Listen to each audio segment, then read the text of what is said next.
कि आप इसके बारे में थोड़ा बताइए कि कब होने वाली है, क्या समय रहेगा, लेकिन क्या क्या व्यवस्थाएं हैं, क्या क्या कितनी पुलिस फोर्स मिली है, इनकी जाति भाव नहीं, कोई भेदभाव नहीं, इसलिए पूर्ण आनंद के साथ ये माना जाता है कि अलवर में ये मेला खुशहाली लाता है। आम है उस पर वो विराजमान हो जाते हैं। नमस्कार साथियों, मैं युवराज प्रधान, आप देख रहे हैं न्यूज भारत 24। फिलहाल मैं मौजूद हूं अलवर राजस्थान में। अलवर राजस्थान में एक बहुत बड़ा त्योहार कहें या फिर एक महोत्सव कहें, जगन्नाथ रथ यात्रा बहुत लंबे समय से चली आ रही है। आज यहाँ का निरीक्षण करने के लिए हम आए हैं। 4 जुलाई को अलवर में भी जो है रथ यात्रा निकाली जाएगी। फिलहाल मैं आपको दिखा दूं, पीछे जो अगर आप देखेंगे तो आप देखेंगे कि रथ यात्रा जो है निकलेगी 4 जुलाई को, लेकिन उसकी तैयारियां जो है अभी से होने लग गई है। रथ यात्रा में किस तरीके से जो है इतने बड़े बड़े रथ जो है तैयार किए जा रहे हैं, इसके अलावा इसकी सजावट है, इसका डेकोरेशन जो है चालू होने वाला है। इधर आप देखेंगे तो जगन्नाथ जी मंदिर आपको दिखेगा, जिसकी सजावट भी अभी चालू हो चुकी है। तमाम लोग जो है अपने अपने कार्यशैली में लगे हुए हैं। मैं भी आपको आगे लेकर दिखाऊंगा और किस तरीके से इसके बारे में वर्णन करेंगे। और अभी मेरे साथ मौजूद हैं जगन्नाथ मंदिर के महंत श्री धर्मेंद्र जी। आपका बहुत बहुत स्वागत है, बहुत बहुत प्रणाम। जय जय जगन्नाथ। सबसे पहले तो बड़ी खुशी का विषय है कि अलवर राजस्थान में जगन्नाथ जी रथ यात्रा होने के लिए जा रही है। थोड़ा सा मैं आपसे पूछूंगा कि आप इसके बारे में थोड़ा बताइए कि कब होने वाली है, क्या समय रहेगा। और जगन्नाथ जी महाराज का मेला जो है इस समय तैयारी पूरे जोर शोर से चल रही है। कल से मुख्य कार्यक्रम शुरू हो जाएंगे। 23 जून को गणेश पूजन के साथ इसकी शुरुआत हुई थी। 27 जून को ध्वज पूजन हुआ था, जिसमें भगवान का अभिषेक हुआ। आज शाम तक भगवान के दर्शन होंगे। इसके बाद 3 दिवस यहाँ अखंड हरि कीर्तन, स्थान को जागृत करने के लिए जो कि एक परंपरा है, 3 दिन का अखंड हरि कीर्तन चलेगा। अष्टमी को वो हरि कीर्तन सुबह समाप्त होगा। अष्टमी का मतलब 3 जुलाई को, और 3 जुलाई को दिन में 12 बजे भगवान के दर्शन होंगे, पट खुलेंगे। 3 जुलाई को शाम को श्री सीताराम जी महाराज की सवारी, जो कि अगवानी के लिए रूपबाज मेला स्थल पहुंचेंगे, सीताराम जी महाराज की सवारी निकलेगी। 4 जुलाई को भगवान जगन्नाथ जी महाराज का रथ, जो कि इंद्र विमान, पूरे धूमधाम के साथ शहर के बीच से होकर यहाँ रथ यात्रा जो है अलवर में संपन्न होगी। महंत जी, अभी आपने कहा इंद्र रथ से जो है यात्रा निकलेगी। थोड़ा सा मैं इंद्र के बारे में पूछना चाहूंगा कि किस तरीके से बनाया जा रहा है और ये कितने समय पुराना रथ है, क्योंकि मुझे लग रहा है जब मैं इस लकड़ियों को देख रहा हूँ तो मुझे लग रहा है ये आज की लकड़ियां नहीं है, ये बहुत पुरानी लकड़ियां हैं। तो इसके बारे में थोड़ा आप मुझे बिल्कुल, इंद्र रथ का नहीं, इंद्र विमान इसका नाम है। इंद्र विमान ये अलवर में इंद्र विमान के रूप में प्रचलित है जी। ये सबसे बड़ी विशेषता है कि ये एक एलिफेंट चैरियट है, जिसको हाथी द्वारा खींचा जाता था। स्टेट टाइम में 4 हाथियों से यह रथ यात्रा संपन्न होती थी। विशेषता यह है कि ये लगभग 125 से 130 वर्ष पुराना रथ है, जो कि एक बार अलवर से बाहर गया।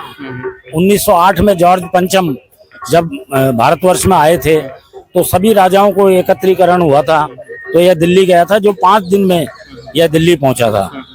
इसमें तत्समय जो महाराजा थे वो इसमें उस कार्यक्रम को जो उसमें उपस्थित होने के लिए गए थे जी। बहुत लोगों आज प्रश्न भी आया, मैंने जब डाला कि अभी आपके समक्ष जो है ये सारी वीडियोस आएंगी कि अलवर राजस्थान में इतना बड़ा कार्यक्रम होने जा रहा है, तो उन्होंने पूछा कि हमें अब तक ये मालूम नहीं है कि जगन्नाथ जी रथ यात्रा निकाली क्यों जाती है। तो आप इसका थोड़ा सा अगर परिचय दें तो कहीं ना कहीं उन लोगों तक ये बात पहुंच पाएगी और समझ पाएंगे कि ये रथ यात्रा क्यों निकाली जाती है, इसके पीछे क्या कारण है, क्या रहस्य है। मैं इसमें रहस्य कुछ नहीं है, ये भारतवर्ष की अनूठी परंपराओं में से शामिल है।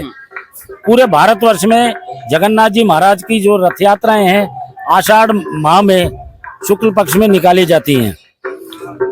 जगन्नाथपुरी मूल जो मंदिर है वहां पर भगवान जगन्नाथ जो कृष्ण रूप में विराजमान है, बलभद्र और सुभद्रा जी जो है वो उनकी रथ यात्राएं निकाली जाती हैं।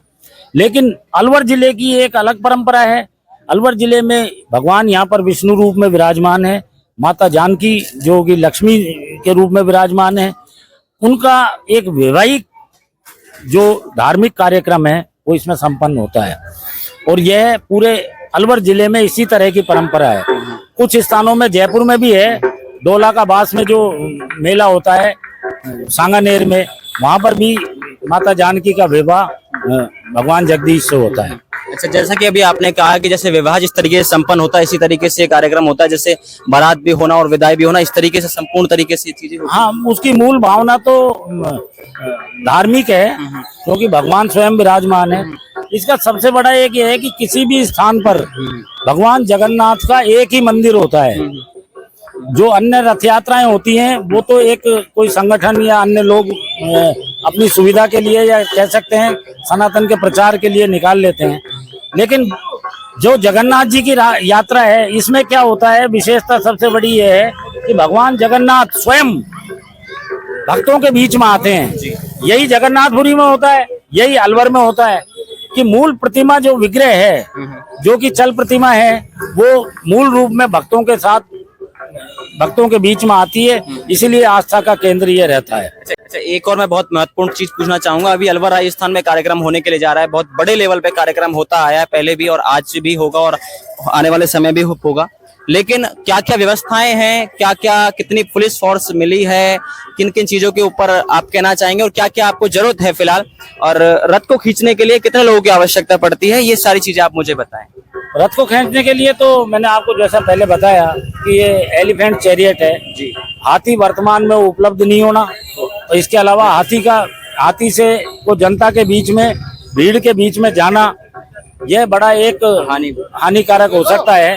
इसलिए रथ यात्रा में हाथी को अवॉइड करके अन्य जो रास्ते हैं, क्योंकि ये रथ इस प्रकार का बना हुआ है, जो इसका जूड़ा आप देख रहे हैं, यह जूड़ा इस प्रकार का है कि यह मैनुअली इसको खींचा जाना थोड़ा सा कठिन दुरूह कार्य है, तो इसलिए इसको एक ट्रैक्टर के माध्यम से उस पर खींचा जाता है, जो कि बहुत सुविधाजनक है और सब तरह से सेफ भी है। अभी अलवर में क्या क्या व्यवस्थाएं की गई हैं इस रथ यात्रा को लेके, कितने पॉइंट्स बनाए गए हैं जहाँ रथ यात्रा निकले रुकेगी, और ऐसी क्या क्या चीजें हैं? रथ यात्रा के पॉइंट रुकने के कुछ नहीं है, लवाजमा काफी बड़ा होता है, जिसमें अलग अलग धार्मिक संगठनों द्वारा झांकियां प्याऊ लगाई जाती हैं, धर्मार्थ प्याऊ लगती हैं। इसके अलावा सांस्कृतिक दल होते हैं, पर्यटन विभाग के दल होते हैं, अलग अलग जगह से, हरियाणा से, पंजाब से अलग अलग बैंड वगैरह और ये यहाँ पे आती हैं। तो एक विशाल लवाजमा जो है वो जगन्नाथ जी महाराज के मंदिर से चलता है और इसको करीब 10 घंटे करीब में ये यात्रा संपन्न होती है। इसका सबसे बड़ा कारण है कि जो रास्ते में लगभग 60 मंदिर हैं जी, उन पर जगन्नाथ जी महाराज की आरती होती है, ये यहाँ की परंपरा है।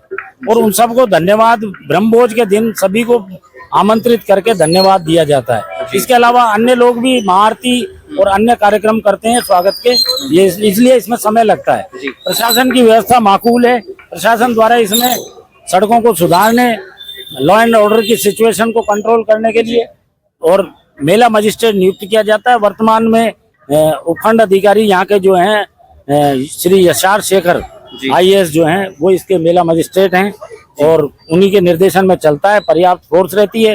लेकिन मैं आपको फिर भी कहूँगा कि भगवान जगन्नाथ का मेला एक आस्था का विषय है।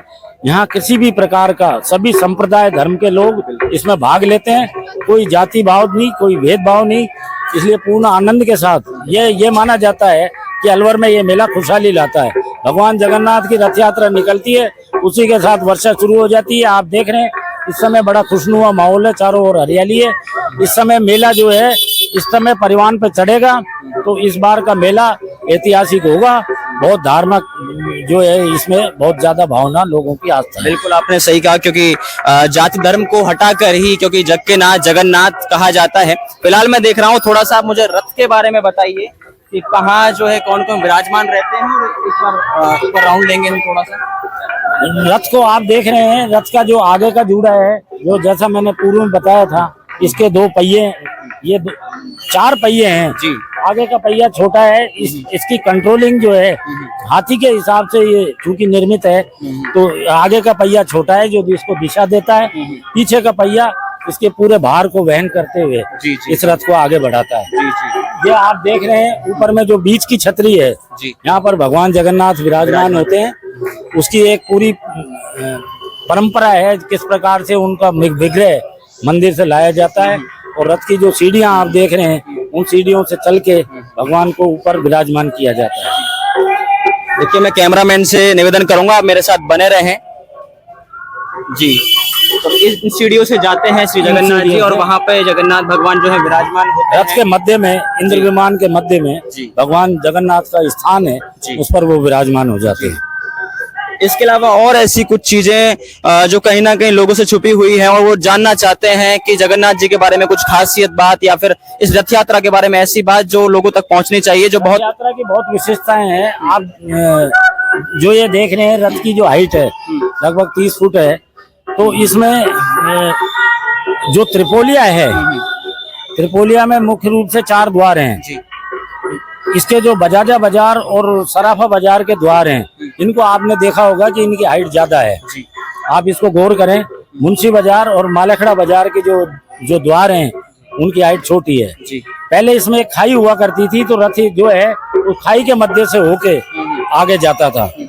लेकिन तत्समय महाराज जयसिंह ने, अलवर महाराज ने ब्रिटिश इंजीनियर्स को बुलवाकर कि भाई रथ को निकलने में परेशानी नहीं आए और त्रिपोलिया के मूल स्ट्रक्चर को भी नहीं छेड़ा जाए, तो इस प्रकार के लिए उन्होंने यहाँ पर उन द्वार को ऊंचा कराया। तो अब जो रथ यात्रा निकलती है वो निर्बाध और सुचारू रूप से उसमें से निकल जाती है। अच्छा, अब जो रथ यात्रा निकलेगी तो उसका क्या समय रहेगा, किस तरीके से प्रतिष्ठा होगी, ये थोड़ा और मुझे बता दीजिए ना। रथ यात्रा 4 जुलाई को मुख्य रथ यात्रा श्री जगन्नाथ जी महाराज के मंदिर से होगी। अलवर के जिला कलेक्टर महोदय रथ का पूजन करके, जिला कलेक्टर महोदय और एसपी महोदय रथ यात्रा को प्रारंभ कराएंगे। प्रशासन का इसमें बहुत बड़ा योगदान और सहयोग रहता है, और हर वर्ष का उनको पता है प्रशासन को किस प्रकार से इसमें व्यवस्थाएं की जाती हैं।